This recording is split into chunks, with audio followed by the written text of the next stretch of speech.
5. Biasaan striker saat penalti. Cekidot. 1. Nyium bola sebelum nendang.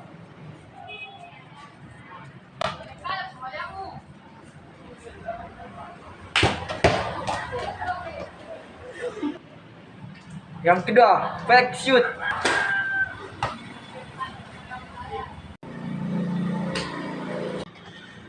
Yang ketiga, penalti kepleset. Pukuk wik, kasihan dia. Yang keempat, nendang pakai ujung kaki.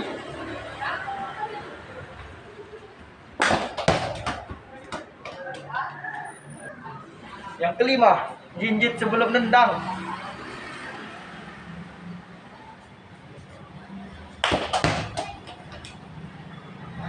Dari Hero Games, jangan lupa top up di Hero Store ya guys. Bye bye.